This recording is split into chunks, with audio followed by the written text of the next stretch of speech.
जय हिंद, नमस्कार and welcome to the UPSC और जिंदगी नामा। साथियों, आप सबको मालूम है कि इस चैनल पर हम कर रहे हैं विभिन्न क्षेत्रों के विशेषज्ञों से करियर और जिंदगी पर संवाद। इस कड़ी में साथियों, इस चैनल पर हम चला रहे हैं द भारत डायलॉग सीरीज, जिसमें हम भारत के विविध आयाम को कवर करने का प्रयास कर रहे हैं। और इस सीरीज का पहला video Islam myth and reality आपको मिल चुका है। साथियों, इस कड़ी में पुनः मैं स्वागत कर रहा हूँ डॉक्टर कुमार नलिन सर का। सर, बहुत बहुत स्वागत है। आपका भी बहुत बहुत साधुवाद। सर, हमारी द भारत डायलॉग सीरीज का पहला वीडियो में ही आपने एकदम तहलका मचा दिया है, और इसके लिए तो आप बहुत साधुवाद के पात्र हैं, धन्यवाद के पात्र हैं कि आपने इतने अच्छे क्वेश्चनायर बनाया और इस प्रकार से प्रश्न को मेरे सामने रखा कि मुझे भी एक अच्छा अवसर मिला अपनी अभिव्यक्ति प्रदान करने का। बिल्कुल सर, ये आपका मार्गदर्शन ही है कि साथियों, मैं आपको बता दूं कि फेसबुक पे जो संदीप नागवंशी नाम से फेसबुक हमारी आईडी है, वो हमारे यूपीएससी और जिंदगी नामा चैनल की ही आईडी है। उस पर सर के जो इस्लाम मिथ एंड रियलिटी वाले शॉर्ट्स हैं, हमें भी एक्सपेक्टेड नहीं था सर कि इतने व्यूज, इतने कमेंट। समझिए कि पहली वीडियो पे हमारे इस समय 3,11,000 व्यूज चल रहे हैं, और दूसरी वीडियो 90,000 प्लस कर चुकी है, तीसरी भी 90,000 प्लस कर चुकी है। और ऐसे तमाम जो भी हम रील्स अपलोड कर रहे हैं, वो हजारों में, लाखों में व्यूज आ रहे हैं। इससे हमें ये महसूस हो रहा है कि हमारी सीरीज जो है दर्शकों को बहुत पसंद आ रही है। इसलिए दर्शकों को भी बहुत बहुत धन्यवाद जिन्होंने हम लोगों का इतना हौसला अफजाई किया है। बिल्कुल सर। तो साथियों, इस कड़ी में हम आज द भारत डायलॉग सीरीज की दूसरी वीडियो आपके सामने उपस्थित कर रहे हैं। और आप जानते हैं कि सनातन धर्म भारत के लिए बहुत महत्वपूर्ण है, इसलिए हम सनातन धर्म वसुधैव कुटुंबकम इस थीम के साथ हमारा आज इस सीरीज का दूसरा वीडियो आपके सामने उपस्थित है। आज हम सनातन धर्म पर एक लंबी चर्चा डॉक्टर कुमार नलिन सर के साथ करने वाले हैं। डॉक्टर कुमार नलिन सर को आप जानते हैं, एक बहुत गुणी और विद्वान टीचर हैं। हिस्ट्री के आप धुरंधर टीचर माने जाते हैं, क्योंकि मैंने पहले एपिसोड में धुरंधर शब्द का यूज आपके लिए किया, और धुरंधर शब्द का जैसे यूज किया और आपने एकदम, समझिए, एकदम तहलका मचा दिया है सर।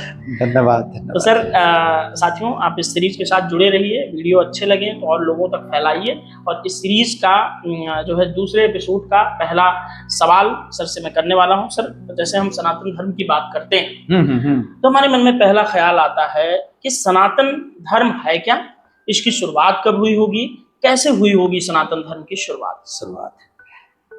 बहुत ही प्रासंगिक प्रश्न है यह, खासकर आज की तारीख में जब हमारे समाज में इतना कुछ वैमनस्य चल रहा है।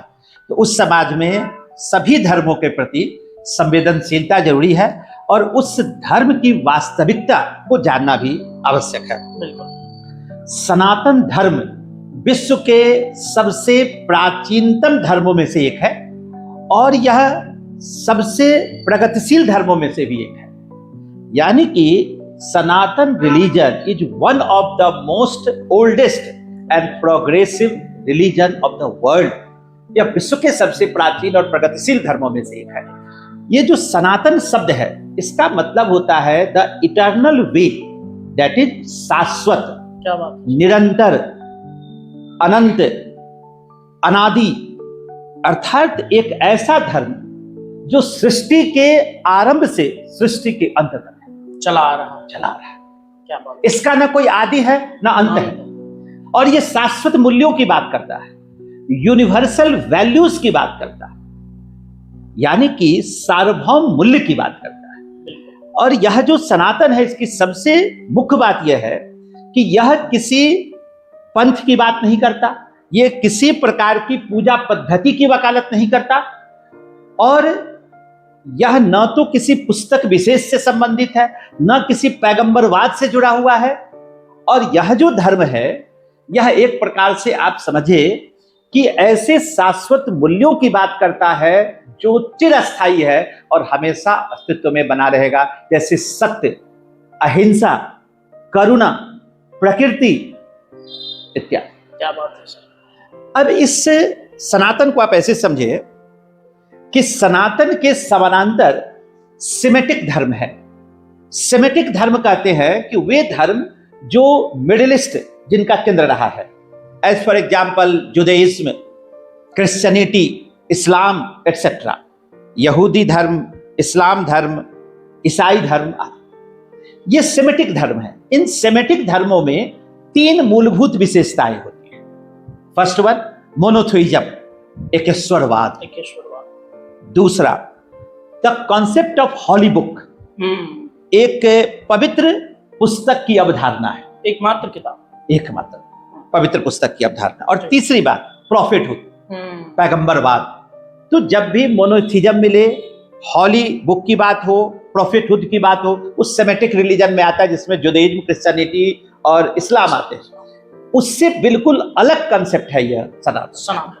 सर सनातन पे और हम आपसे सवाल जवाब करें, लंबी चर्चा करें, इसके पहले मैं दर्शकों को बताना चाहता हूं कि जो हमारा पहला एपिसोड था, जब हम इस्लाम की बात कर रहे थे, तो इस्लाम की सबसे पवित्र किताब कुरान हमारे सामने थी और कुरान को साक्षी मान करके हमने पूरी चर्चा की और चर्चा सार्थक रही।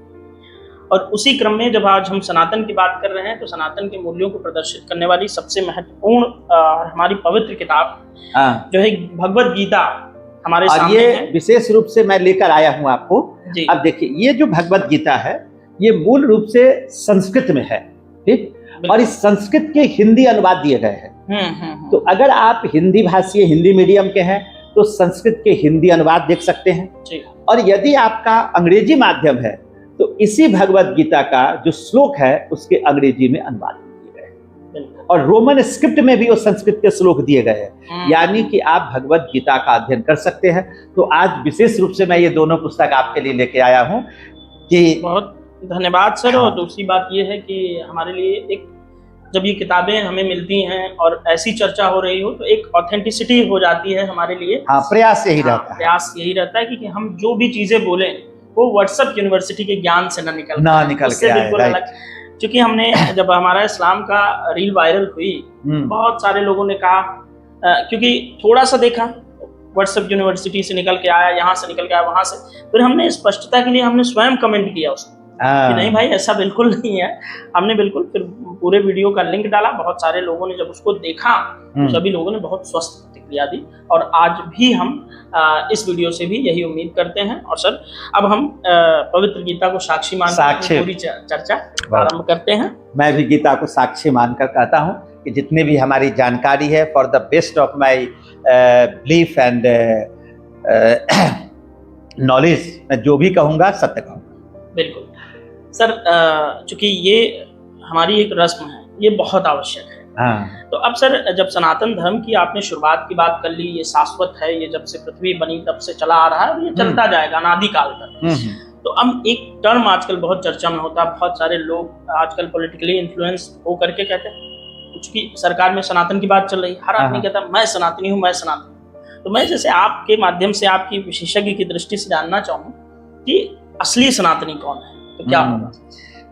सनातनी का अर्थ है जो सनातन धर्म की मूलभूत अवधारणाओं में विश्वास करता हो, यानी कि followers of the Sanatan religion. और सनातनी कौन है?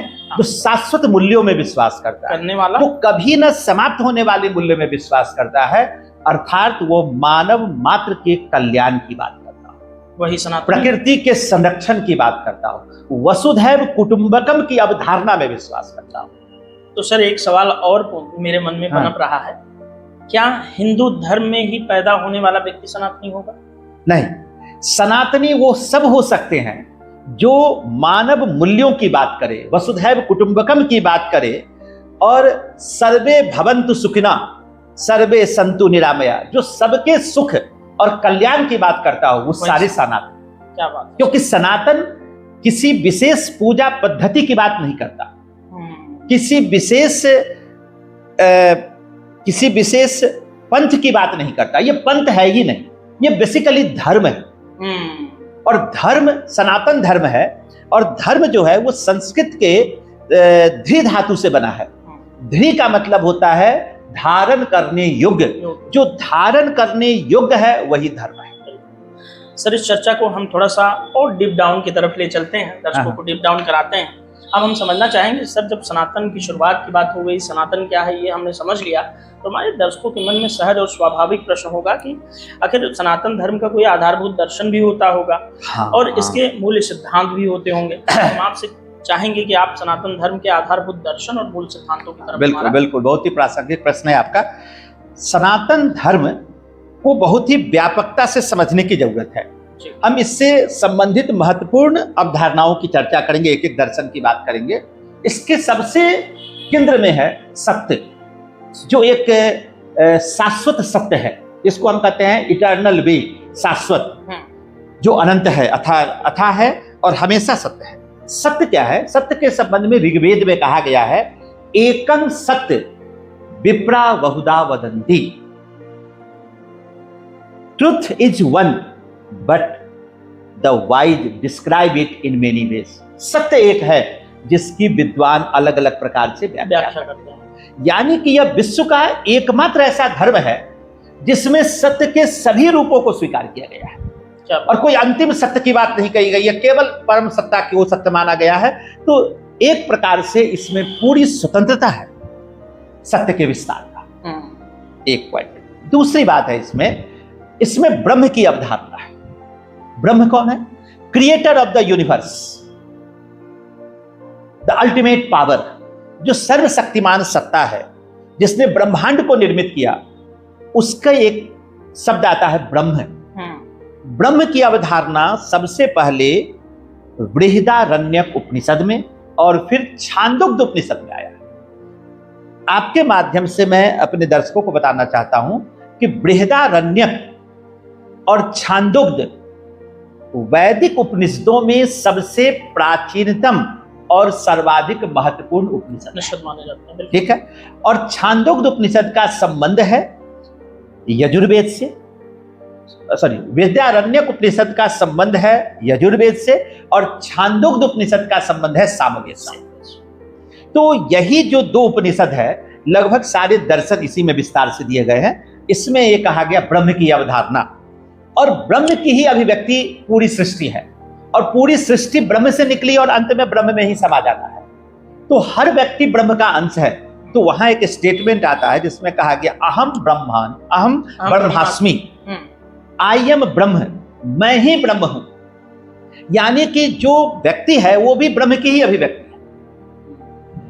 ब्रह्म के बाद हम आते हैं, इसमें एक कॉन्सेप्ट है आत्मा की, आत्मा की, कि सभी व्यक्तियों का जो मूल है, जो आधार है, वो आत्मा है। और इसकी चर्चा भी बृहदारण्यक उपनिषद में और छांदोग्य उपनिषद में किया गया है।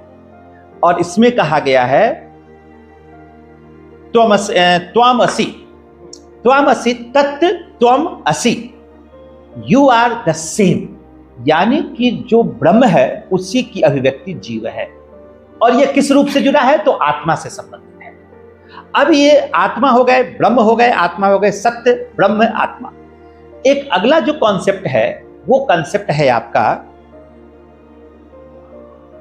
कर्म का। कर्म का, कर्म सिद्धांत क्या है कि जिस व्यक्ति ने जो कर्म किया उसका उसी अनुरूप फल मिलेगा। फल प्राप्त होता है। और अगर मान लीजिए कि आपने कोई बुरे कर्म किए या अच्छे कर्म किए और तुरंत बाद उसकी मौत हो गई, तो उसको फल तो नहीं मिल पाया। अगर किसी प्रकार से कर्म उसके अधूरे रह गए तो उसको पुनर्जन्म लेना पड़ेगा। तो कर्म से ही पुनर्जन्म की अवधारणा है। कर्म से पुनर्जन्म की अवधारणा हाँ जुड़ी हुई है, क्योंकि अगर कर्म अधूरे रहेंगे तो आपको पुनर्जन्म लेना पड़ेगा। इसीलिए श्रीमद् भगवत गीता में भगवान श्री कृष्ण ने कहा कि भगवान श्री कृष्ण ने निष्काम कर्म की बात कही। निष्काम कर्म की, कि कर्म करते जाओ, फल की चिंता न करो। कर्मण्येवाधिकारस्ति मा फलेषु कदाचन। ये जो निष्काम कर्म की बात उन्होंने कहा, वो इसीलिए कहा कि आपके हाथ में केवल कर्म है, फल नहीं है। तो जो निष्काम कर्म करेगा वो मोक्ष की प्राप्ति करेगा। कर्म करो, फल की इच्छा न करो। तो अब जिनके कर्म अधूरे रह जाएंगे उनको पुनर्जन्म लेना पड़ेगा। और जब पुनर्जन्म होगा तो आपका बार बार इस मनुष्य योनि में जन्म लेना पड़ेगा, विभिन्न योनियों में जन्म लेना पड़ेगा।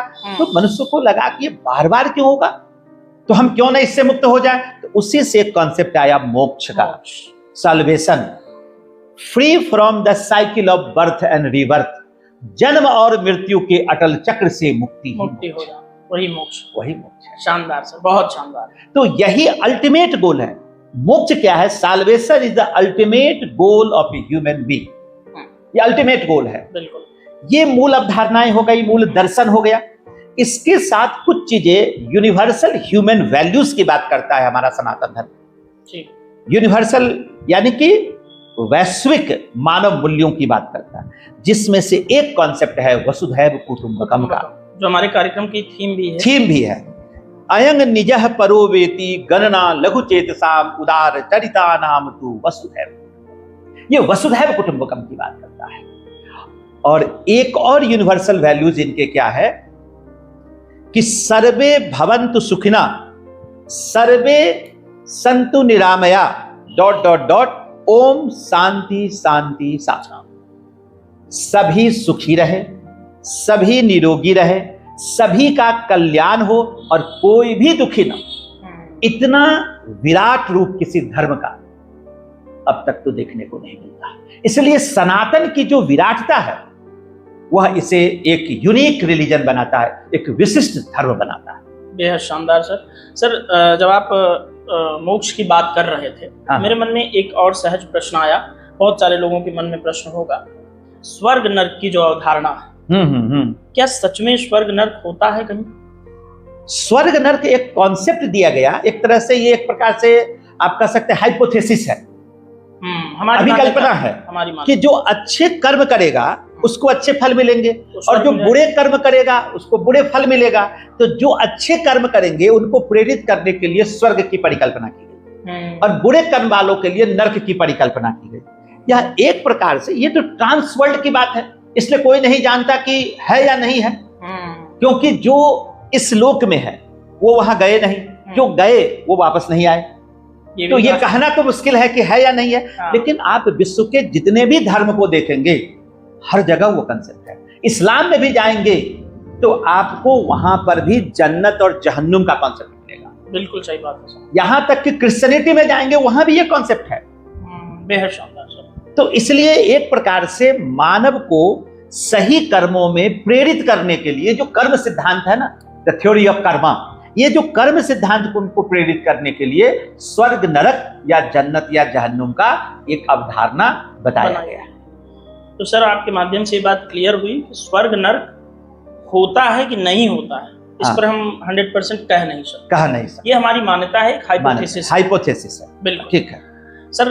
थोड़ा सा हम और आगे बढ़ें और हम सनातन के बारे में और जानने के लिए इच्छुक हैं, क्योंकि आप इतने शानदार तरीके से डिस्क्राइब कर रहे हैं कि सनातन के बारे में बहुत सारी चीज़ें अगर लोगों को पता हो, और चूँकि हम जिस देश में रहते हैं वहाँ 80 to 85% पॉपुलेशन हमारी हिंदू, और हिंदू अगर धर्म को छोड़ दीजिए तो भी सनातन को जानना हमारे लिए बहुत आवश्यक है, क्योंकि आपने बताया कि सनातन किसी भी रिलीजन और इन सब चीज़ों से परे है, या अनादि अनंत है। अगर आप कहें तो एक डेमोग्राफी में बता दूं, वर्ल्ड में कौन से कितने धर्म है, कितने प्रतिशत पूरे वर्ल्ड का पॉपुलेशन अभी लेंगे प्रेजेंटली, तो उसमें 31% लोग क्रिश्चियनिटी को मानते हैं, यानी कि सबसे ज्यादा। दूसरे नंबर पर इस्लाम को मानते हैं, अप्रॉक्स 25%, और तीसरे नंबर पर सनातन धर्म है जिसको मानते हैं लगभग 15% के आसपास। अगर आप उसको एब्सोल्यूट में देखना चाहेंगे तो लगभग 240 करोड़ क्रिश्चियनिटी को मानते हैं, 190 करोड़ के आसपास इस्लाम को मानते हैं और 120 करोड़ के आसपास सनातन धर्म को मानते हैं। तो वर्ल्ड का ये थर्ड लार्जेस्ट पॉपुलेशन है जो सनातन धर्म को मानता है। सर हम सनातन के बारे में और जानना चाहते हैं, इसलिए हम समझना चाहेंगे सनातन की मूल विशेषताएं और क्या। सनातन के बारे में हमने बताया कि ये शाश्वत मूल्यों की बात करता है जी। तो जो शाश्वत मूल्य हैं वो हमेशा बने रहेंगे, तो ये उन मूल्यों को जो हमेशा रहने वाले मूल्य हैं उन पर ये बहुत फोकस करता है। आप देखेंगे कि गांधीवादी दर्शन में भी सत्य और अहिंसा सामने निकल कर आया था। तो जो शाश्वत मूल्य है उसमें सत्य है, अहिंसा है, करुणा है, कंपैशन है, 3 है। इस संबंधित गांधी जी का एक प्रसिद्ध भजन भी था उनका कि वैष्णव जन तेन कहिए पीर पराई जानी रे। और इसी के साथ प्रकृति, आज पूरे वर्ल्ड में देखिए कि लोग इन्वायरमेंट को लेकर इतने चिंतित है। हमारा जो सनातन धर्म है वो प्रकृति के हर कण से प्रेम करता है और हर चीजों के संरक्षण की बात करता है। बिल्कुल। जैसे हमारे यहाँ देखेंगे कि प्रकृति का दैवीकरण किया गया और देवताओं का मानवीयकरण कर दिया गया। प्रकृति के जितने चीज हैं सबने हमने देवताओं के रूप में देखा। जैसे पीपल के वृक्ष में, जैसे पीपल के वृक्ष में हम उसको पूजते हैं, वृक्ष पूजा करते हैं, पशु पूजा करते हैं, पशुओं की पूजा करते हैं, हमारे यहाँ सांप भी पूजे जाते हैं, ठीक है। इसके बाद जो आपका कुबर वाले साड है, हम्प्ड बुल, उसकी पूजा होती है। गाय की पूजा की जाती है, हम पशु की भी पूजा करते हैं, नदी की पूजा करते हैं। गंगा हमारे लिए सबसे पवित्र नदी है और हर नदी की पूजा हम करते हैं। इसके बाद आप देखेंगे कि आप जो प्रकृति में जितने सारे चीज है, नदी, पहाड़, झरने, हर चीजों को हम ईश्वरीय रूप में देखते हैं। यहाँ तक कि सूर्य को जो हमें रोशनी देती है, पवन जो हमें हवा प्रदान करती है, उनको देवता के रूप में देखते हैं। मरुद देवता हमारे यहाँ माने गए हैं। तो हमने प्रकृति के हर रूपों को देखा।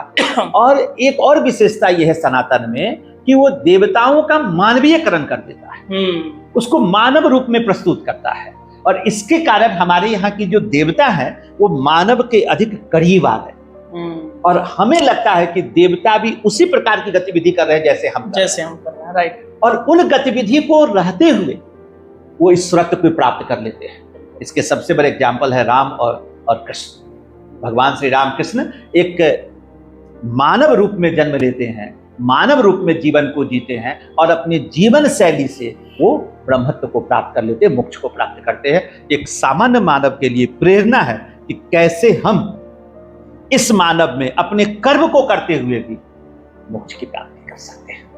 और सर, जब आप प्रकृति की पूजा की और इन सब चीज़ों की बात कर रहे हैं और एनवायरनमेंट को जोड़ने की बात कर रहे हैं, तो मुझे याद आ रहा है सरकार की कुछ योजनाएं। वर्तमान सरकार ने एक लाइफ नाम की योजना चलाई, लाइफ स्टाइल फॉर एनवायरनमेंट।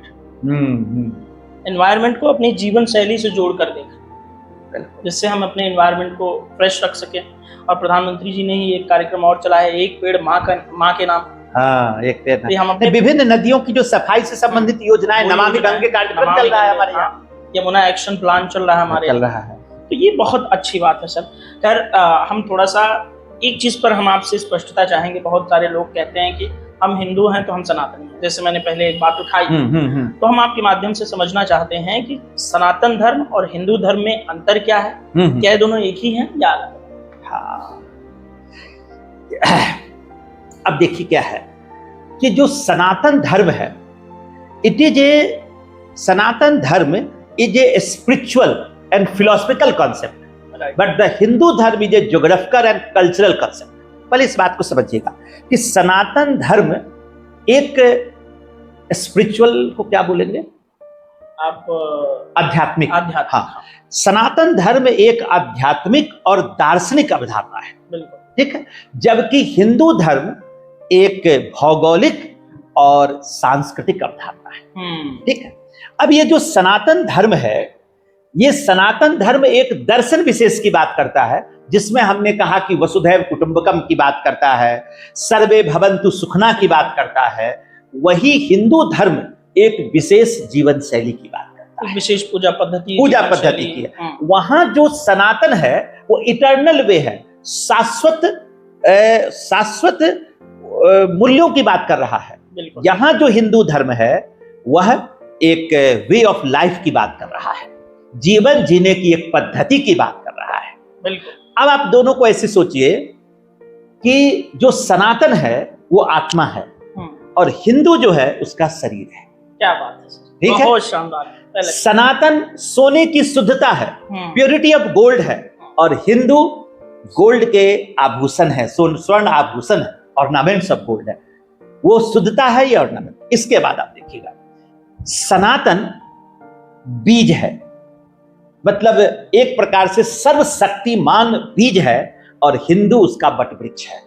क्या बात है सर, ठीक है। तो आप ये समझ लीजिए कि ये दोनों धर्म एक ही सिक्के के दो पहलू, एक आध्यात्मिक है, दार्शनिक है, और दूसरा व्यवहारिक है, जीवन जीने की एक पद्धति है। बेहद शानदार सर। अच्छा सर, मुझे एक चीज और स्पष्टता चाहिए। हाँ, मुस्लिम, सिख, ईसाई, हिंदू, ये सब सनातनी हो सकते हैं, राइट? हाँ, हो सकते हैं। सही बात है। अब सर थोड़ा लेकिन सभी हिंदू धर्मावलंबी नहीं हो सकते। हाँ, क्योंकि हिंदू धर्म में फिर एक विशेष प्रकार की जो जीवन पद्धति है उस पद्धति में आपको आना पड़ेगा। इनके कुछ अपनी मान्यताएं हैं, धर्म है, व्यवस्था है, उस मान्यताओं में आना पड़ेगा। इसके बावजूद जो हिंदुइज्म का जो वेल रिकॉग्नाइज्ड डिफिनीशन है वो द वे ऑफ लाइफ है, जीवन जीने का एक तरीका है, और इस डिफिनीशन को सुप्रीम कोर्ट ने भी एक्सेप्ट किया है। इसलिए आप देखेंगे कि हिंदू धर्म जो बाकी धर्म है, जो मजहब है बेसिकली, उससे अलग है। अगर आप चुनाव के दौरान, व्यावहारिक बात में बता रहा हूं, अगर चुनाव के दौरान आप इस्लाम शब्द का प्रयोग, ईसाई शब्द का प्रयोग, यहूदी शब्द का प्रयोग करके अगर आप वोट मांगते हैं तो चुनाव आयोग आपको आपकी उम्मीदवारी को अवैध घोषित कर सकते हैं। लेकिन अगर आप हिंदुत्व के नाम पर वोट मांगेंगे तो आपका दावेदारी नहीं होगा, क्योंकि हिंदुत्व एक जीवन पद्धति की बात कर रहा है। हम धर्म की बात कर रहे हैं, हमारे लिए ये समझना बहुत महत्वपूर्ण है कि एक होता है धर्म, संप्रदाय और पंथ। इन तीनों में हम जानना चाहेंगे कि क्या डिफरेंस होता है। बहुत प्रासंगिक प्रश्न है। धर्म एक संस्कृत शब्द है जो ध्री धातु से बना है, जिसका शाब्दिक अर्थ होता है जो धारण करने योग्य है, अर्थात the way of life is religion. जीवन जीने का तरीका ही धर्म है। ये शाश्वत मूल्य की बात करता है, किसी विशेष पूजा पद्धति की बात नहीं करता। उदाहरण के लिए सनातन धर्म या हिंदू धर्म। बिल्कुल, ठीक है। अब एक शब्द आता है रिलीजन, जो अंग्रेजी का शब्द है, और एक आता है मजहब। ये रिलीजन या मजहब किसी, ये जो रिलीजन या मजहब है वो सेमेटिक जो रीजन के लोग हैं वहां जो धर्म उपजे उनके लिए इस शब्द का प्रयोग आता है, रिलीजन या मजहब। यानी कि सर हिंदी वाला धर्म और इंग्लिश वाला रिलीजन दोनों अलग अलग शब्द है, दोनों अलग अलग अर्थ भी बताते हैं। धर्म का इंग्लिश फॉर्म रिलीजन नहीं है। अच्छा, वो नहीं है, धर्म का धर्म ही होगा। हाँ, अनुवाद करने वाले रिलीजन के हिंदी में धर्म शब्द का प्रयोग करते हैं, लेकिन वो सही नहीं है, क्योंकि ये जो रिलीजन शब्द है या मजहब शब्द है वो सेमेटिक धर्मों के लिए प्रयोग किया जाता है। As for example Judaism, Christianity, Islam etcetera. बिल्कुल, जैसे आपने शुरुआत, जैसे मैंने आपको कहा कि उसमें तीन आपको बेसिक कॉमन चीजें मिलेंगी। एक एकेश्वरवाद की बात होगी, एक पुस्तक विशेष की बात होगी, और एक पैगंबर विशेष की बात। ये बेसिकली एक विशेष जीवन पद्धति की बात करता है, एक विशेष पूजा पद्धति की बात करता है, इसलिए उसके लिए रिलीजन शब्द का प्रयोग है। आपने हमारे संविधान में देखा होगा एक शब्द है प्रियम्बल में कि India is a secular socialist democratic Republic.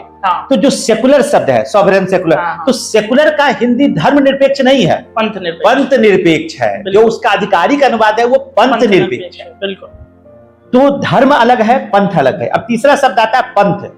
अब पंथ क्या है? जब आप कोई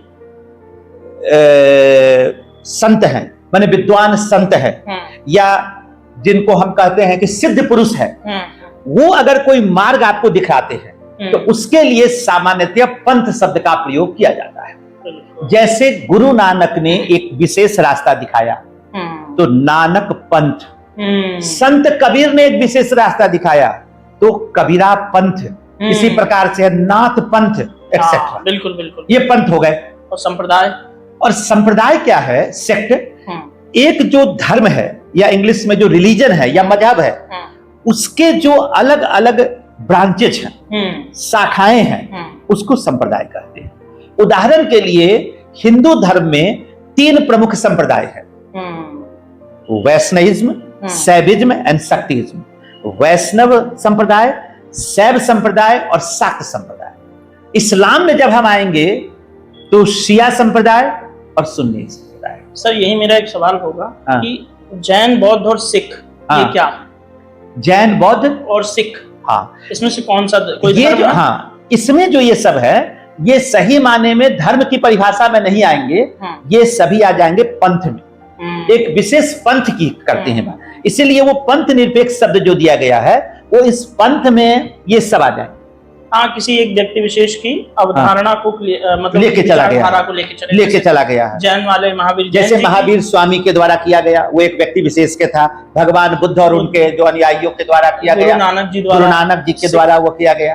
और जिस प्रकार से हमने उनके संप्रदाय बताए, उसी प्रकार क्रिश्चियनिटी में भी ये चीजें हैं। वहां दो मुख्य संप्रदाय हैं, कैथोलिक और प्रोटेस्टेंट। हाँ बिल्कुल। और प्रोटेस्टेंट के अंदर भी सब ब्रांचेज है, लूथरिज्म, कैल्विनिज्म, जुंगलिज्म। उसमें कैल्विनिज्म सबसे पॉपुलर हुआ। कैल्विनिज्म के अंदर भी दो प्रकार से हैं, एक प्यूरिटन, प्रेस्बाइटेरियन। अब ये जितने भी आप संप्रदाय को देखेंगे, अन्य धर्मों में और सनातन धर्म में क्या अंतर है संप्रदाय में, वहां कोई अगर एक संप्रदाय को मानता है तो दूसरे के साथ उसके अच्छे संबंध नहीं होंगे, वो दूसरे संप्रदाय के अस्तित्व को नकारता है। ठीक है। सनातन में अगर एक सनातनी है तो वैष्णव धर्म की अवधारणा को भी मानता है, शैव संप्रदाय की अवधारणा को भी मानता है, शाक्त को भी मानता है, और अन्य धर्मों के संप्रदायों की अवधारणा को भी वो स्वीकार करता है। बहुत शानदार सर। अब सर, जब आपने वैष्णव संप्रदाय की बात की है, हाँ। तो दो प्रमुख संप्रदायों की बात करते हैं हम। ठीक है। एक भागवत संप्रदाय, दूसरा वैष्णव संप्रदाय। तो हम समझना चाहते हैं ये दोनों संप्रदायों के बारे में कुछ हमारा ज्ञानवर्धन क्या है। अब ये जो भागवत संप्रदाय है जी, ये भागवत संप्रदाय का उदय ये वैदिक धर्म के पश्चात हुआ था, और इस भागवत संप्रदाय के केंद्र में है लॉर्ड कृष्णा, वासुदेव कृष्ण। और वासुदेव कृष्ण का उल्लेख कहीं भी वैदिक ग्रंथों में नहीं मिलता, यानी कि वे एक नॉन वैदिक गॉड है। ठीक। इनकी जो लोकप्रियता बढ़ी और इनके जो फॉलोअर्स थे वो भागवत संप्रदाय के नाम से जाने गए, और भागवत संप्रदाय में कृष्ण की जो लोकप्रियता बढ़ी तो फिर उससे संबंधित ग्रंथ भी लिखे गए, जिसमें प्रमुख ग्रंथ है श्रीमद् भागवत गीता, भागवत पुराण, ये लिखी गई। अच्छा हाँ, ये बता दी, ये जो भागवत गीता है ये स्वतंत्र पुस्तक न होकर महाभारत का एक अंग है। ये महाभारत का क्षेपक है। कुरुक्षेत्र में गीता का संवाद हुआ है। और आपके माध्यम से अपने दर्शकों को बता दे कि महाभारत में कुल मिलाकर 18 पर्व है, 18 चैप्टर है, जिसको पर्व कहा गया। इसमें से जो छठा पर्व है वो है भीष्म पर्व। और भीष्म पर्व में ही कृष्ण अर्जुन संवाद होता है, और उस संवाद को ही एक अलग पुस्तक के रूप में संकलित किया गया श्रीमद् भागवत गीता के रूप में। यह कृष्ण के बढ़ती भूमिका को दर्शा रहा है। बिल्कुल। और ये भागवत संप्रदाय की सबसे प्रमुख पुस्तक है। आगे चलकर क्या हुआ कि जो कृष्ण है और इन्हीं के समानांतर एक और हमारे यहाँ नॉन वैदिक धर्म का उदय होता है, वो राम का, राम की महिमा का। अब ये जो राम और कृष्ण है, इनको मूल वैदिक धर्म में, सनातन धर्म में इसको समाहित करने का प्रयास किया गया, और इसी क्रम में अवतारवाद की अवधारणा आई। और अवतारवाद की अवधारणा भी सबसे पहले श्रीमद् भागवत गीता में है। आपको गीता का एक श्लोक हम याद दिलाते हैं जी। यदा यदा ही धर्मस्य ग्लानिर्भवति भारतः अभ्युत्थानम् अधर्मस्य तदात्मानव सृजाम्यहम् परित्राणाय साधुना विनाशाय दुष्कृताम् धर्म स्थापनार्थाय संभवामि। हर युग में संभव होगा। बिल्कुल। इसका अर्थ यह है कि यदा यदा ही धर्मस्य, जब जब धर्म का ग्लानिर्भवति भारतः, यह ग्लानिर होगी यानी कि हानि होगी। ग्लानिर्भवति भारतीय अभ्युत्थानम् अधर्मस्य, जब जब अधर्म का उत्थान होगा, अभ्युत्थानम् अधर्मस्य तदात्मानव सृजाम्यहम्, तब तक मैं सृजन लूंगा। सृजन क्या है? Incarnation of Lord Vishnu. तब तक मैं सृजन लूंगा। परित्राणाय साधुना विनाशाय दुष्कृताम् धर्म स्थापनार्थाय संभवामि युगे, ये हर युग में संभव होगा। और वहां अवतारवाद की बात कही गई। उन्हीं अवतारों में राम और कृष्ण के अवतार सबसे लोकप्रिय अवतार हुए। 10 अवतार की कंसेप्ट आई आगे चलकर, उसमें राम और कृष्ण। जब कृष्ण को यानी कि भागवत संप्रदाय को मूल सनातन संप्रदाय में समाहित कर लिया गया तो यह वैष्णव संप्रदाय बन गया। यानी कि हिंदू धर्म में एक प्रकार से वैष्णव संप्रदाय समाहित हो गया और हिंदू धर्म का एक प्रमुख संप्रदाय बन गया वैष्णव संप्रदाय। तो भागवत का ही विस्तार है वैष्णव। क्या बात है, बहुत शानदार। सर, अब थोड़ा सा सनातन के जो साहित्य हैं, ग्रंथ हैं, उनके बारे में भी हमारा मार्गदर्शन। हाँ, सनातन बहुत ही विशाल साहित्य है। संदीप जी, मैं आपको बताऊं कि इतना विशाल साहित्य शायद ही विश्व के किसी भी धर्म के नहीं है। इसके आप विशालता को ऐसे देखिए कि इसके ग्रंथ जितने भी हैं उसमें सबसे पहले मैं आपको बताना चाहूंगा वैदिक लिटरेचर की बात है। आरंभ यहीं से होता है, वैदिक साहित्य। वैदिक साहित्य, वैदिक साहित्य। तो ये वैदिक साहित्य क्या है, इसको समझिएगा कि जो वेद है वो विद धातु से बना है, जिसका अर्थ होता है ज्ञान, अर्थात ज्ञान से संबंधित ग्रंथ को वेद कहा गया। और वेद 4 है, ऋग्वेद, सामवेद, यजुर्वेद, अथर्ववेद। और प्रत्येक वेद के 4 भाग हैं, संहिता, ब्राह्मण, आरण्यक, उपनिषद। तो 4 into 4 16। These 16 type of text are known as वैदिक लिटरेचर। ये 16 प्रकार के ग्रंथ सम्मिलित रूप से वैदिक साहित्य का है। अब वैदिक साहित्य के बाद हम लोग आ जाते हैं नॉन वैदिक लिटरेचर पर, जो उसके बाद लिखे गए, जिसमें सबसे पहले आता है उपवेद, जो वेद का ही एलाइड पार्ट है। जैसे Ayurveda related to Rigveda, Gandharva Veda related to Samaveda, Dhanurveda related to Yajurveda and Shilpa Veda related to Atharvaveda. 4 वेद है, चारों से संबंधित 4 उपवेद हो गए, इसको उपवेद कहा गया। सर एक वेदांग की बात की जाती है, हम चाहते हैं कि उस पर भी आप प्रकाश डालें। अच्छा, अब वेदांग क्या है इसको समझिएगा। वेद के 6 अंग माने गए हैं, और ये 6 अंग जो हैं उस 6 अंग में है आपको ये 6 अंग हैं आपको शिल्प, शिक्षा, कल्प, ये शिक्षा, कल्प, निरुक्त, छंद, व्याकरण और ज्योतिष। ये 6 हैं आपके। इन 6 को क्यों रचना की गई? वेद को समझने के लिए। तो वेदांग, वेद को समझने के लिए वेदांगों की रचना की गई, ताकि इसको समझा जा सके। जिसमें से आप देखेंगे, जैसे व्याकरण मैंने कहा, तो पाणिनि ने अष्टाध्यायी लिखी। चूंकि संस्कृत जो है वो एक समुदाय के द्वारा बोली जाने वाली भाषा थी, आर्यन थे, आर्यंस बोलते थे, उनका नोमैडिक लाइफ था। तो किसी भी भाषा को सिस्टमैटिक वे में रिप्रेजेंट करने के लिए या प्रेजेंट करने के लिए आपको ग्रामर की जरूरत होगी। तो पाणिनि ने अष्टाध्यायी लिखी। बहुत शानदार। और आगे चलकर आप देखेंगे कि पातंजलि ने महाभाष्य लिखा, अमर सिंह ने अमरकोश लिखा। तो इस प्रकार से वेद को समझने के लिए वेदांग की रचना की गई। वेदांग के बाद आपको आते हैं स्मृति साहित्य, जैसे मनुस्मृति। अब स्मृतियां क्या है? इनको धर्म शास्त्र भी कहा गया है। हमारे जीवन में जो सिविल कानून है और जो फौजदारी कानून है, ये सभी चीजें स्मृतियों में है। जैसे मनुस्मृति, याज्ञवल्क्य स्मृति, नारद स्मृति, कात्यायन स्मृति एक्सेट्रा। ये स्मृतियां ही हमारे नियम कानून का आधार है। और आपके माध्यम से मैं बता दूं कि अंग्रेज जब भारत आए और जब उनको भारतीय कानूनों को जानने की आवश्यकता महसूस हुई, तो सबसे पहले जिस पुस्तक का अंग्रेजी भाषा में अनुवाद किया वो मनुस्मृति। 1776 में, बिल्कुल आरंभिक दौर में 1776 में अंग्रेजों ने इसका अनुवाद किया, the code of Gentoo loss. Gentoo कहा गया हिंदुओं के लिए, ठीक है, ए कोड ऑफ जेंटू लॉस। इसको अनुवाद किया गया और वही अनुवाद ब्रिटिश कानून का आधार बना।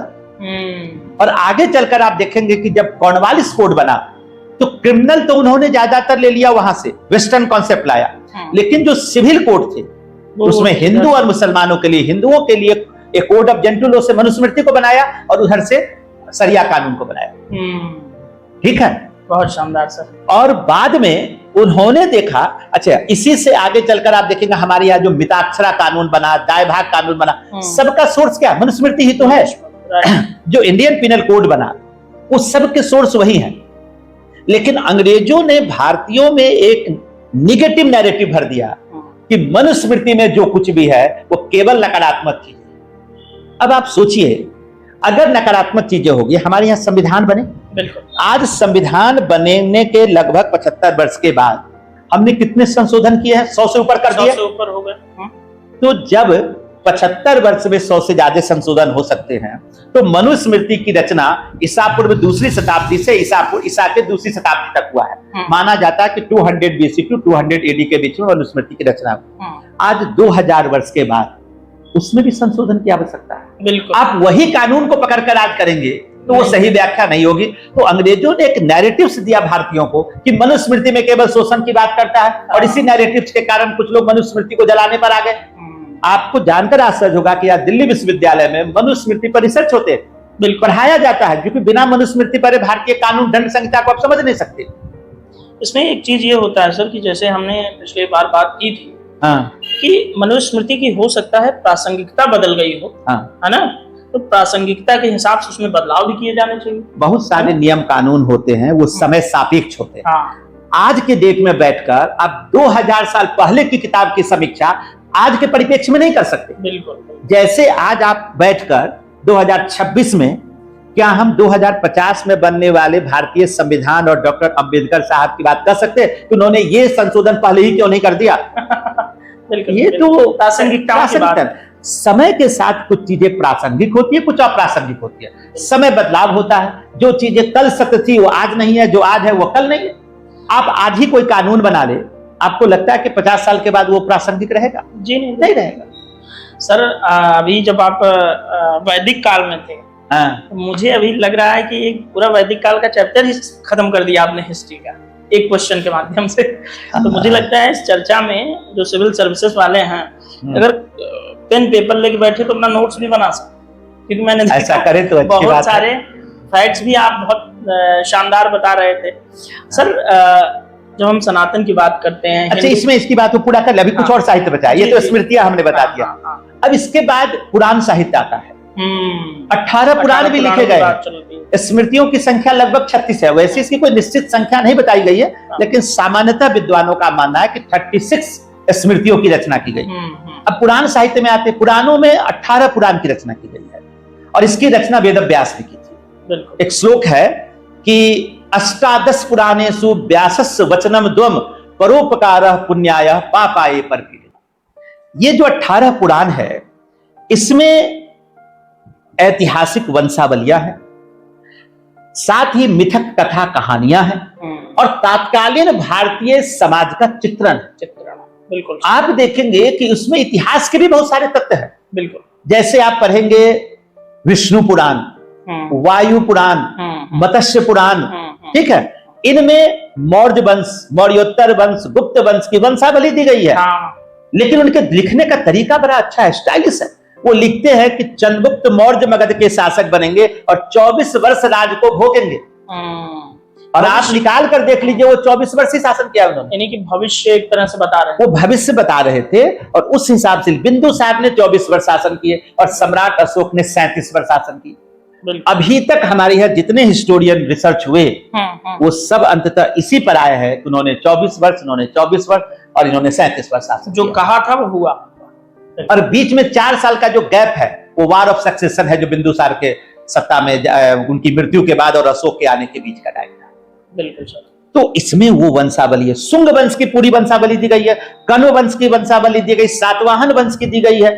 बिल्कुल। तो पुराण से भी हमें इतिहास के बहुत सारे चीज मिलते हैं, जानकारी मिलती है। बिल्कुल। तो वो पुराण है। और last but not the list, वो है हमारा महाकाव्य। ये भी सनातन साहित्य का, रामायण और महाभारत। रामायण में कई संशोधनों के बाद कुल मिलाकर 24,000 श्लोक है, और इसकी रचना ऋषि वाल्मीकि ने की थी। और इसमें राम की कथा का अधोपांत वर्णन है, और संस्कृत में रचना की गई, और 400 एडी के आसपास, 400 ईस्वी के आसपास इसका फाइनल कंपाइलेशन हुआ है। ठीक है, तो लगभग इतिहास के आरंभ से लेकर 400 वर्ष तक के इतिहास की झलक आपको उसमें मिलेगी। और लगभग इसी के आसपास महाभारत का भी अंतिम रूप सामने आया है। वेद व्यास ने रचना की है, और इसके अंतिम जो संस्करण है उसमें लगभग 1 लाख श्लोक है, जो भारत का सबसे बड़ा महाकाव्य है। भारत में किसी रचना में 1 लाख श्लोक नहीं है। बिल्कुल। और एक गुप्तकालीन अभिलेख मिला है जिसमें महाभारत के लिए सहस्त्र संहिता शब्द का प्रयोग किया गया है, 1 लाख श्लोकों वाली संहिता। तो ये 2 महाकाव्य हैं। अब एक सहज प्रश्न हमारे मन में उठता है कि आखिर महाकाव्यों की रचना की जरूरत क्यों पड़ी? इसलिए कि वेद में जो बातें कही गई है, वह वेद की बातें ज्ञान से संबंधित है, और ज्ञान के स्तर पर पहुंच पाना सबके बस की बात है। तो उस दर्शन को, पूरा उपनिषद आप पढ़ेंगे, उसके दर्शन को समझना आसान नहीं है। 108 उपनिषदों की रचना हुई है हमारे यहां। उसमें से वैदिक काल में 13 उपनिषदों की रचना हुई और पूरे 108 उपनिषदों में से 8 या 10 सर्वाधिक महत्वपूर्ण उपनिषद हैं, जिसमें से 2 सर्वाधिक महत्वपूर्ण है जिसकी चर्चा मैं आपसे कर चुका हूं, बृहदारण्यक उपनिषद और छांदोग्य उपनिषद। इसके अलावा आप देखेंगे ऐतरेय उपनिषद, कौशिकी उपनिषद, मुंडक उपनिषद, मांडुक उपनिषद, कठ, ईश, ऐसे तमाम उपनिषद हैं। अब सारे उपनिषद को पढ़ना समझना एक सामान्य व्यक्ति के बस में नहीं है, या सामान्य व्यक्ति के लिए थोड़ा मुश्किल है, ऐसे शब्द है। तो एक सामान्य व्यक्ति को दर्शन की बात समझने के लिए महाकाव्य की रचना की गई और कथा कहानियों के माध्यम से पूरा दर्शन प्रस्तुत कर दिया गया। क्या बात है, बेहद शानदार सर। जब आप बताते हैं तो ऐसा लगता है जैसे इतिहास हमारे नजरों के सामने से चल रहा है, चलचित्र की तरह। धन्यवाद सर। हमने सनातन धर्म की बात की, फिर हमने हिंदुइज्म की बात की, हमने और पंथों की बात करी। एक और टर्म यूज होता है सर, वैदिक धर्म। हाँ, हम समझना चाहेंगे आपके माध्यम से कि वैदिक धर्म क्या है, इसके प्रमुख उद्देश्य और जो आराधना पद्धति है वैदिक धर्म में थी, उसके बारे में हमारा मार्गदर्शन करें। ठीक। अब जो वैदिक काल में जिन मान्यताओं को स्वीकार किया गया वो वैदिक धर्म है। बिल्कुल। वैदिक काल का मतलब ये देखिए, वैदिक काल में एक तो कुछ लोग टाइमलाइन को स्वीकार नहीं करते, वो कहते अनादि अनंत काल से है। लेकिन जो वैदिक टेक्स्ट हमारे पास है उनका जो क्रिएशन है वो टाइम मोटे तौर पर 1500 BC टू 600 BC माना जाता है, 900 ईयर्स का माना जाता है। इसमें 2 फेज माने जाते हैं, पूर्व वैदिक काल और उत्तर वैदिक काल। तो पहला 500 वर्ष पूर्व वैदिक काल है और बाद के 400 वर्ष उत्तर वैदिक काल है, जहां से बुराइयां शुरू होती हैं। हाँ। तो अब देखिए, ये जो पूरा वैदिक काल है, इस बुराइयां डायरेक्ट ना करनी चाहिए, उसमें कहिए कि उस समय के परिप्रेक्ष्य में जो चीजें डेवलप हुई उसको आज की तारीख से मूल्यांकन करना मेरे हिसाब से उचित नहीं है। समय सापेक्ष चीजें होती है, कोई भी चीज अंतिम सत्य नहीं है। और हमने पहले बताया कि एकम सत्य विप्रा बहुधा वदंती, सत्य तो एक ही है। तो अलग अलग रास्ते हैं, चीजें हैं, समय से चीजें बदलती रहती हैं। सर मैं आपसे माफी चाहता हूं। नहीं, इसकी बात नहीं है। यही तो हमारे धर्म की खूबसूरती है कि एक सनातनी होने के बावजूद भी आप सनातन की आलोचना कर सकते हैं, वो भी सार्वजनिक मंच पे। यह स्वतंत्रता दूसरे धर्मों में नहीं, हमने देखा। हाँ, ये स्वतंत्रता नहीं है।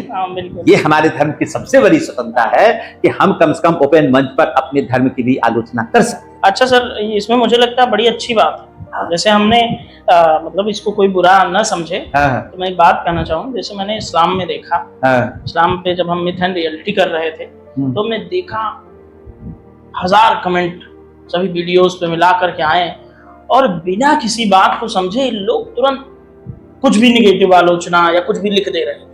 मैंने स्पष्टता भी दी। वो आपके जितने भी कमेंट्स होंगे उसमें देखिएगा 2 तरह के लोग होंगे। जो एजुकेटेड लोग होते हैं, पढ़े लिखे हैं, जो जानते हैं क्या है इस्लाम, वो कभी निगेटिव कमेंट्स नहीं करेंगे। ये सही बात। और जो नहीं जानते उनके कमेंट्स को आप ध्यान ही ना। अच्छा, मैंने देखा सर कि इस्लाम के ही व्यक्तियों को काउंटर उसमें करते कमेंट में आप करते नजर आए। वो पढ़े लिखे लोग होंगे, बिल्कुल, वो शिक्षित लोग होंगे। क्योंकि इस्लाम में क्या है ना, एक बहुत बड़ी जमात है जो हाईली एजुकेटेड है, इंटेलेक्चुअल्स है। वो रूढ़िवादिता में नहीं फंसा है, और नहीं फंसा इसलिए वो ऊपर उठ गया। बिल्कुल। और जो लोग शिक्षा नहीं प्राप्त कर पाए, किसी कारण पीछे रह गए, वो देखिएगा अभी भी अपनी समस्याओं में उलझे पड़े हैं। और इससे उनको बाहर निकलना पड़ेगा। और निकलने के लिए 2 ही रास्ते हैं, एजुकेशन और स्किल। हाँ, ये आपने उसमें कहा, उसमें मैंने कहा था इकोनॉमिक कंडीशन और एजुकेशन यही आपको बचाएगा। बहुत शानदार सर। हम वैदिक धर्म की बात। हाँ, अब वैदिक धर्म में हमने बताया कि वैदिक धर्म की सबसे बड़ी विशेषता है कि इसमें प्रकृति पूजन पर बल दिया गया, प्रकृति के हर रूपों की पूजा की। वृक्ष पूजा, पशु पूजा, जल पूजा, इसके अलावा आप देखेंगे सूर्य पूजा, पवन पूजा, सब चीजों को हमने देवता के रूप में एक्सेप्ट किया। एक तरह से सनातन ही है सर, सनातन ही पूरा है, वहीं से आपने ये शुरू हुआ है। और इसमें फिर वही सनातन की बात में लेके आता हूं कि प्रकृति का दैवीकरण किया गया, देवताओं का मानवीयकरण किया गया। और आराधना की जहां तक पद्धति की बात है, तो पद्धति में 4 पद्धतियां मुख्य है। जो ऋग्वेद है उसमें प्रार्थना पर बल दिया गया है। बिल्कुल। जो नहीं सॉरी, ऋग्वेद, हाँ ऋग्वेद मतलब ऋग्वैदिक संहिता की बात करें, जो संहिता है उसमें प्रार्थना पर बल दिया गया है। जो ब्राह्मण है उसमें यज्ञ की प्रधानता है, जो आरण्यक है उसमें तप की प्रधानता है, और उपनिषद है उसमें ज्ञान की प्रधानता है। क्या बात, बहुत शानदार। प्रार्थना, यज्ञ, तप और ज्ञान। आराधना का उद्देश्य क्या है? तो ऋग्वैदिक काल में आराधना का उद्देश्य था प्रजा, पुत्र, धन और धन की प्राप्ति, अर्थात भौतिकता की प्राप्ति। और जब हम उत्तर वैदिक काल में आते हैं तो भौतिकता के साथ साथ मोक्ष की प्राप्ति। पहली बार मोक्ष की अवधारणा वैदिक काल के अंत में उपनिषदों में आई, और बृहदारण्यक उपनिषद में पहली बार मोक्ष की बात कही। तो ये आराधना का उद्देश्य था। तो आरंभ में 500 वर्ष तक ये भौतिक समृद्धि की प्रार्थना करते रहे, और बाद के काल में जब भौतिक समृद्धि प्राप्त हो गई तो मोक्ष की बात करते हैं। क्या शानदार डेवलपमेंट है, आप देखेंगे। अगर इतिहास से जोड़कर धर्म को आप पढ़ेंगे, समझने का प्रयास करेंगे, तो मुझे लगता है धर्म को आप अच्छे प्रकार से समझ सकते हैं। बहुत शानदार सर। अभी जब आप वैदिक काल पूरा डिस्क्राइब कर रहे थे, तो आपने उपनिषदों की बात की। ठीक है। तो हम समझना चाहेंगे कि उपनिषदों के दर्शन क्या है, और इन्हें समझने के लिए जो नीति कथाएं दी गई हैं, ये नीति कथाएं क्या है? बहुत अच्छा प्रश्न किया। ये बहुत कम लोग जानते जो आपने ये प्रश्न उठाया है। दरअसल क्या है कि जो वेद की रचना की गई, तो जैसा कि मैंने बताया सबसे पहले संहिता हुई। संहिता में क्या है कि इसमें मंत्र है, हाइम्स है, जिसको संस्कृत में ऋचा कहा गया है। ईश्वर को प्रसन्न करने के लिए जो मंत्र गाए गए उसी को ऋचाएं कहा गया, हाइम्स इंग्लिश में बोलते हैं। तो संहिता में ऋचाएं हैं, मंत्र हैं, और मंत्रों को सूक्तों के रूप में संग्रह किया गया, और सूक्तों का संग्रह मंडल कहलाया, और मंडल का संग्रह संहिता कहलाया। तो संहिता क्या है? The collection of hymns. फिर लिखा गया संहिता ब्राह्मण। इसमें यज्ञ, कर्मकांड, जो रिचुअल्स होते हैं उनके बारे में चर्चा है, जैसे अश्वमेध यज्ञ, राजसूय यज्ञ, वाजपेयी यज्ञ, ये सब। आरण्यक में गूढ़ विषयों की चर्चा है, ठीक है, रहस्यात्मक अनुभूति की बात है। अरण्य का मतलब होता है जंगल। तो जब कोई व्यक्ति, ऋषि, मुनि या शिष्य जंगलों में जाकर इन गूढ़ विषयों से जीवन को समझने का प्रयास करता है, इसलिए उसमें तप पर बल दिया गया, तो आरण्यक की रचना की गई। और अंतिम फेज में आता है उपनिषद। उपनिषद संस्कृत का शब्द है जिसका बना है उपजोर निजोर सद, गुरु के समीप बैठना, अर्थात उच्च ज्ञान की बात करना। जब गुरु शिष्य के बीच बहुत इंटेंस डायलॉग होता है, गहन वार्तालाप होती है, तो उपनिषद का निर्माण होता है। तो हम उपनिषद कर रहे हैं एक प्रकार से एक प्रकार से हमारा आपका यही इंटेंस डायलॉग हो रहा है। तो ये उपनिषद, अब इसमें जो ज्ञान की बातें होती है, तो इसमें ही कहा गया सत्य क्या है, ब्रह्म क्या है, आत्मा क्या है, पुनर्जन्म क्या है, कर्म क्या है, मोक्ष क्या है, जीवन की उत्पत्ति क्या है, जीवन का अंत क्या होगा, ब्रह्म की उत्पत्ति, ये सारे जो प्रश्न है उसका जवाब उपनिषद में है। तो इसमें दार्शनिक वार्तालाप है, ये फिलोसफिकल टेक्स्ट है। और वैदिक काल में 13 उपनिषद लिखे गए, और कुल मिलाकर 108 उपनिषद। पूरे विश्व में देखिएगा दर्शन पर 108 उपनिषद कहीं नहीं लिखे गए।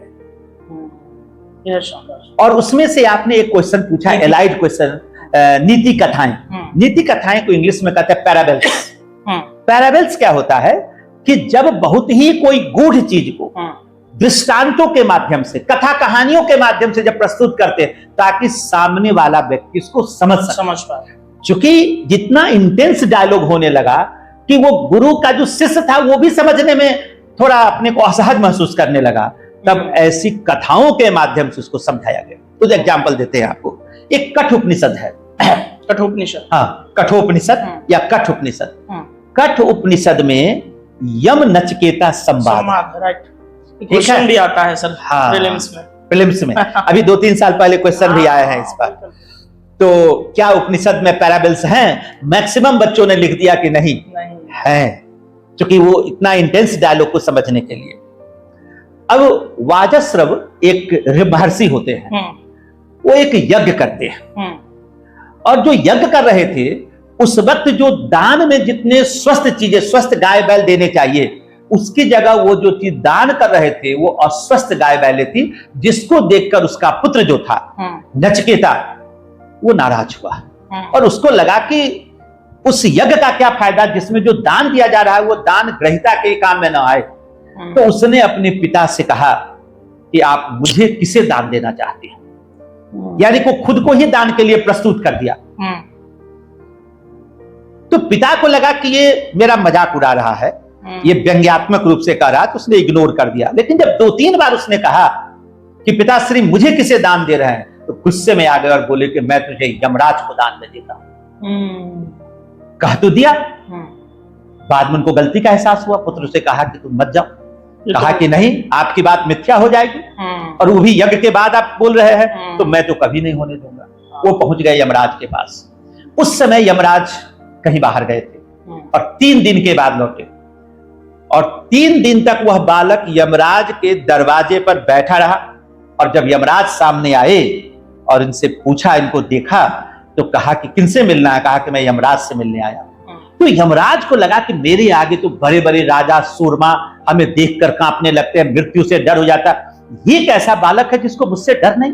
मिलने आ गया। इस बात से वो बहुत प्रभावित हुए। आने का उद्देश्य पूछा, और फिर देखिए यमराज ने नचिकेता से माफी मांगी कि आपको 3 दिनों तक हमारे लोगों ने आपका सेवा सत्कार नहीं कर पाया, हम आपके लिए उचित प्रबंध नहीं कर पाए, इसलिए मैं पहले माफी मांगता। बड़े लोगों की एक ये भी पहचान होती कि गलती के बाद वो माफी मांगते हैं। उस नवयुवक से उन्होंने माफी मांगा और फिर कहा कि मैं तुम्हें 3 आशीर्वाद देता हूं, तो मांग लो क्या मांगना। तो पहला उसने कहा कि मेरे पिता के अंदर जो क्रोध का भाव है, जो मेरे लिए नकारात्मक भाव है, वो समाप्त हो जाए, यथास्तु। दूसरा उन्होंने कहा कि जो मनुष्य के अंदर भय है और उस भय के कारण वो मोक्ष की प्राप्ति नहीं कर पाता, उसका पुनर्जन्म होता, ये भय को दूर करने के लिए एक विद्या होती है, अग्नि विद्या। मुझे अग्नि विद्या आप बताएं। वचन में बंधे थे, अग्नि विद्या बताया उन्होंने कि भय अंदर से दूर हो जाए। मृत्यु से हम क्यों डरते हैं? इसलिए नहीं कि मनुष्य डरता है, वो जीना चाहता है, और मृत्यु एक भय के समान लगता है। उसको हटाने के लिए अग्नि विद्या, आपको संवाद पढ़ेंगे, बहुत ही शानदार तरीके से जीवन को व्याख्यायित किया है।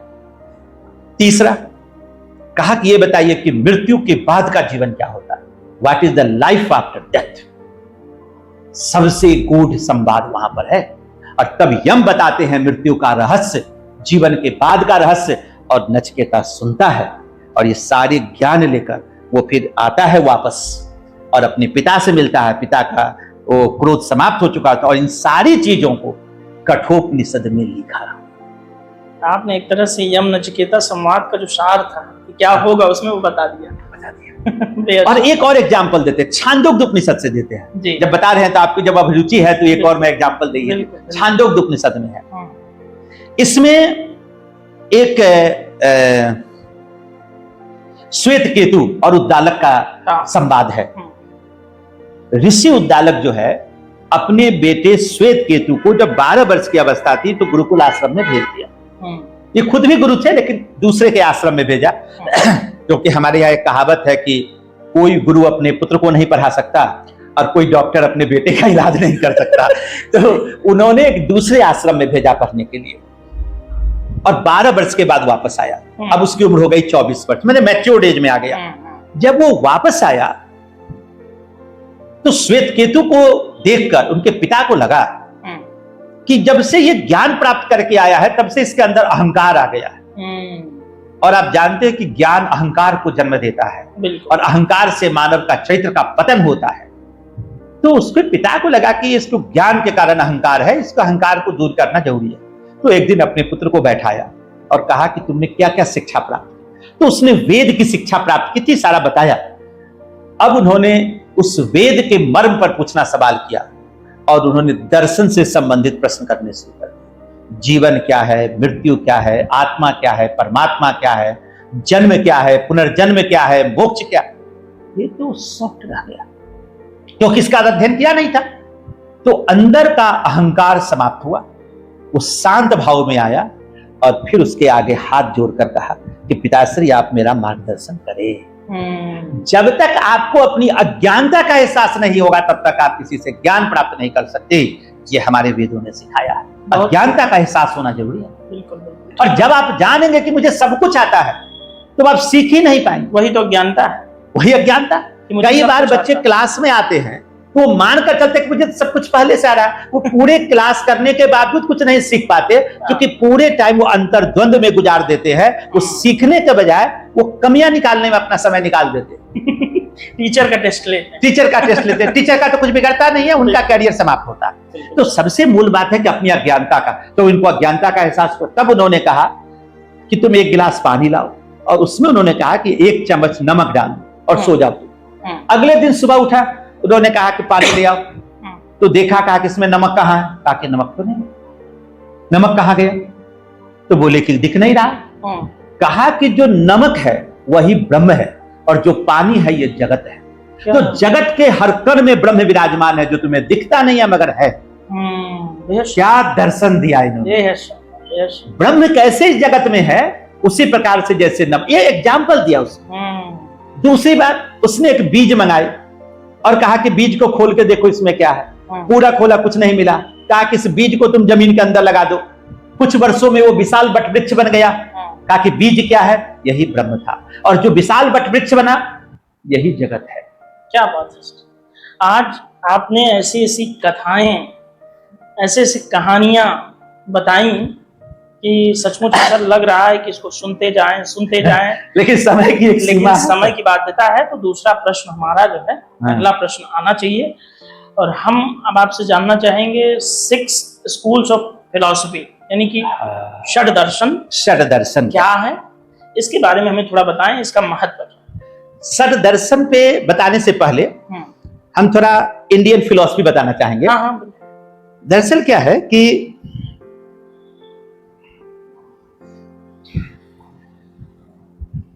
भारतीय दर्शन को 2 भागों में बांटा गया है। एक को कहते हैं नास्तिक दर्शन और एक को आस्तिक दर्शन। ठीक है। जो नास्तिक दर्शन है, उस नास्तिक आस्तिक के फर्क को समझा जाए। जो वेस्टर्न फिलॉसफी है उसमें कहा गया कि जो ईश्वर की अवधारणा को न माने वे नास्तिक, और जो ईश्वर की अवधारणा को माने वो आस्तिक। लेकिन जो इंडियन फिलॉसफी है वो इस बात को नहीं मानता। इंडियन फिलॉसफी कहता है कि जो वेद की सत्ता न माने वो नास्तिक, और जो वेद की सत्ता माने यानी कि वेद की प्रामाणिकता माने वो आस्तिक हो गया। बिल्कुल ठीक है। हमारे यहां आस्तिक नास्तिक वेद पर आधारित है, ईश्वर पर आधारित नहीं है। यह मूलभूत अंतर है दोनों में। अब जो नास्तिक दर्शन है, इसका मतलब कि जो वेद की प्रामाणिकता नहीं मानता, इसमें 3 प्रमुख दर्शन है। एक बौद्ध दर्शन, दूसरा जैन दर्शन, और तीसरा चार्वाक दर्शन। ये तीनों दर्शन नास्तिक दर्शन है, जो वेद की प्रामाणिकता स्वीकार नहीं करता। चार्वाक वही ना सर जो कहते हैं कि कर्जा लगे घी पियो, हाँ, मर जाओ, जावत जीवेन सुखम जीवेत ऋणं कृत्वा घृतं। जब तक जिंदा रहिए सुख से रहिए, और ऋण लेकर भी हो सके तो घी का सेवन। प्योर भौतिकवादी, करो। ये एक तरह से मेटलिस्टिक फिलॉसफी है, भौतिकवादी दर्शन है। इसमें बहुत सारे फिलोसफर्स आए, कभी उस पर भी मौका मिलेगा तो चर्चा करेंगे। जैसे अजीत के स्कम्बलीन, पकुत कात्यायन, संजय बेठिल पुत्र, मक्खली गोसाल, पुरन कश्यप एटसेट्रा। ये जो सारे स्कॉलर्स हैं, इन सारे विचारों का जो सार तत्व है वही चार्वाक दर्शन। सर हम षड दर्शन की बात करें। अब ये 3 दर्शन हो गए। अब जो आस्तिक दर्शन है, उस आस्तिक दर्शन है जो वेद की प्रामाणिकता को मानता है, उस दर्शन को षड दर्शन कहते हैं। अब मुझे लगता है कि इस क्लासिफिकेशन के बाद हमारे दर्शक इस षड दर्शन को समझ पाएंगे। बिल्कुल बिल्कुल सर। अब ये जो षड दर्शन है जो वेद की प्रामाणिकता को मानता है, इसमें 6 दर्शन है। षड का मतलब 6 होता है, 6 स्कूल्स ऑफ फिलॉसफी। ये 6 दर्शन में 2-2 दर्शन के सेट बने हुए हैं। ठीक है। अब ये है, मैं 6 दर्शन बताता हूं। न्याय, वैशेषिक, सांख्य, योग, मीमांसा और वेदांत। इसमें से पहला दर्शन है न्याय दर्शन। It is basically a logical philosophy. ये तर्क शास्त्र और प्रमाण शास्त्र की बात करता है, तर्क और प्रमाणों के माध्यम से अपनी बात को कहता है। और तर्क प्रमाण का प्रयोग मैथमेटिक्स में भी किया जाता है। If A equal to B and B equal to C, then A equal to C, और A equal to B equal to C, ये प्रमाण है, तर्क है। तो लॉजिक का प्रयोग हम करते हैं। जब लॉजिक के द्वारा कोई बात हम प्रमाणित करते हैं तो वह न्याय दर्शन, ठीक है। तो जो आपके ऋषि गौतम है वो इसके प्रणेता है। ऋषि गौतम प्रणेता है। अच्छा, इनसे संबंधित जितने ग्रंथ हैं उसमें सूत्र शब्द जुड़ा होगा। सूत्र क्या है? फॉर्मूला। फॉर्मूला याद करने की सुविधा के लिए बनाए जाते हैं। आपने मैथमेटिक्स में फॉर्मूला देखा होगा, बिल्कुल। a plus B whole square equal to A square plus B square plus 2ab। नहीं, फॉर्मूले का प्रयोग करते हैं। तो संस्कृत में जब हम सूत्रों का प्रयोग करेंगे तो उसको सूत्र साहित्य कहेंगे। तो न्याय के लिए जो साहित्य लिखा गया उसको न्याय सूत्र कहा गया, ठीक है। और ये ठीक है। अब इसके बाद आपको आ जाएगा वैशेषिक। वैशेषिक क्या है? वैशेषिक जो दर्शन है वो परमाणुवाद का दर्शन है। Physics the atomic state of life, ये परमाणुवाद का दर्शन है जो भौतिक विज्ञान से संबंधित है। और इस दर्शन के जो प्रतिपादक है वो है आपके महर्षि कणाद। बहुत अच्छा, महर्षि कणाद। और उनके पुस्तक का नाम है वैशेषिक सूत्र, ठीक है। न्याय वैशेषिक सांख्य। अब ये जो सांख्य है, अब सांख्य दर्शन जो आया, अब सांख्य दर्शन में आप देखेंगे ये भारत का ओल्डेस्ट फिलॉसफी माना जाता है। वन ऑफ द ओल्ड, माने जितने सब दर्शन में ओल्डेस्ट है वो सांख्य दर्शन। Dualism of soul and matter, यह प्रकृति और पुरुष के द्वैतवाद की बात करता है। और ये जो सांख्य दर्शन है इसके प्रतिपादक कौन थे? इसके प्रतिपादक थे ऋषि गौतम, ठीक है। अब इनकी जो पुस्तक है, जो सांख्य सूत्र है, वो वर्तमान में उपलब्ध नहीं है, ठीक है। तो एक दूसरी पुस्तक जो उपलब्ध है वो है सांख्यारिका, ईश्वर कृष्ण की रचना है। इसके बाद आता है न्याय वैशेषिक योग। योग क्या है? स्पिरिचुअल डिसिप्लिन, आध्यात्मिक अनुशासन की बात करता है। और आध्यात्मिक अनुशासन की जो ये बात करता है, इसमें पातंजलि इसके प्रवर्तक है और योग सूत्र की उन्होंने रचना की थी। अब है आपका मीमांसा। मीमांसा को पूर्व मीमांसा भी कहते हैं या इसको कर्म मीमांसा भी कहते हैं। Inquiry and explanation of the Veda, ये वेद का जो इंक्वायरी, वेद का विस्तृत विवरण प्रस्तुत करता है। वेद पर आधारित ये चीजें हैं। इसमें वेद के कर्मकांडीय पक्ष पर बल दिया गया है, ठीक है। और इसके प्रवर्तक कौन है मीमांसा के? जैमिनी, महर्षि जैमिनी। और उनकी जो रचना है वो मीमांसा सूत्र है। और last but not the least, Vedanta. Vedanta को उत्तर मीमांसा भी कहते हैं और चूंकि वो ज्ञान से संबंधित है तो वो ज्ञान मीमांसा भी कहलाता है। ये उपनिषद के दर्शन पर आधारित है। वेदांत का शाब्दिक अर्थ होता है the end of Veda, doctrine based on Upanishadic philosophy. और इसके प्रवर्तक है बदरायन, महर्षि बदरायन। और उन्होंने रचना लिखी वेदांत सूत्र, जो ब्रह्म सूत्र के नाम से भी जाना जाता है। ब्रह्म सूत्र के नाम से जाना जाता है। ये ब्रह्म सूत्र इतना महत्वपूर्ण हो गया वेदांत दर्शन में कि आगे जब भी कोई वेदांत दर्शन की बात होगी, भारतीय दर्शन की बात होगी और कोई विद्वान दर्शन पर अपनी बात रखना चाहेगा तो उसको सबसे पहले बदरायन का ब्रह्म सूत्र पढ़ना पड़ेगा। क्या बात है सर, वेल एक्सप्लेन। ये भी सर यूपीपीसीएस में भी और यूपीएससी में भी सवाल आता है, इसलिए इसको मिलाने के लिए आता है तो याद रखना पड़ता है सबको। हाँ, इसीलिए मैंने कॉन्सेप्ट क्या है, हाँ, प्रवर्तक कौन है, उससे संबंधित ग्रंथ क्या है। और मैं आपको बताऊं, ये नई बात आपने ये बताई कि उसका कॉन्सेप्ट क्या है, क्योंकि हाँ, ये इतिहास की जो किताबें हैं उसमें बस ऐसे दे दिया गया ये दर्शन, उसके आगे प्रणेता, प्रणेता दर्शन, बस। और उसकी कभी इतनी डिटेल जो आपने जानकारी, बिल्कुल फॉर्मूलाबद्ध तरीके से आप याद रखेंगे तो आपको याद भी रहेगा।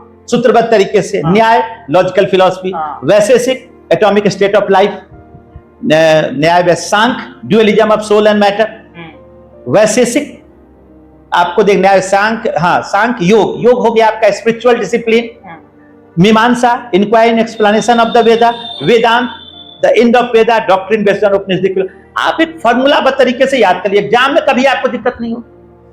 बहुत शानदार तरीके से सर आपने इस चीज को एक्सप्लेन किया। और आगे हम जब चर्चा करेंगे आपको तो बताएंगे कि जब शंकराचार्य जब इस वेदांत दर्शन में प्रवेश करते हैं तो सबसे पहले जो सूत्र लिखा वो ब्रह्म सूत्र पर ही टीका लिखा, भाष्य लिखा। बिल्कुल सर, हम चाहेंगे कि आज की जो हमारी चर्चा है, हाँ, क्योंकि ये सनातन धर्म का हमारा एक लंबी चर्चा है, तकरीबन 2 एपिसोड इस पर आएगा, तो हम चाहेंगे कि अब दर्शक लगभग 1.25 घंटे की चर्चा हो गई है। मैं चाहूंगा कि पहले इसको देखें, उसके बाद नेक्स्ट में हम जो सनातन धर्म को लेकर के और क्या बातें हो सकती हैं, उस पर हम ये बात जरूर है कि सनातन धर्म में हम लोग सदर्शन तक पहुंच चुके हैं, यानी कि प्राचीन काल में जो धर्म के जहां तक विस्तार था वहां तक हम लोगों ने डिस्कशन कर लिया है। अब बेसिकली मध्यकाल में जब प्रवेश होगा तो उसके लिए एक अलग एपिसोड, मध्यकाल और आधुनिक काल को मिलाकर एक अलग एपिसोड और उसमें सनातन को लेकर के जो आज की नई चर्चाएं हैं उसको भी हम लोग कवर अप करने का प्रयास करेंगे, जिससे कि सनातन को लेकर के प्राचीन से लेकर के आज तक के आधुनिक तक की जितनी भी चर्चाएं हैं, जितनी व्यवस्था हैं, जितने सिद्धांत दर्शन जो भी हैं, समझ में सबको आ जाए। इसके बाद मुझे नहीं लगता सर कि कोई और वीडियो लोगों को सनातन पे देखने की जरूरत है। इतनी नॉलेजेबल, इतनी, मुझे तो कई बार मैं तो आपको टोक ही नहीं पाया कि जैसे धारा प्रवाह जो जैसे चीजें बह रही हैं, चलचित्र की तरह चल रहा था। तो खैर ये वीडियो थोड़ा सा लंबा जरूर है, लेकिन लोग देखेंगे तो मजा आएगा। बिल्कुल। और वैसे भी सनातन धर्म सतत प्रवाह है। हाँ, नहीं तो प्रवाह ही तो है ये। असली सनातनी इसे जरूर देखेंगे, जरूर देखेंगे, क्योंकि ना आदि है ना अंत है। बिल्कुल सर।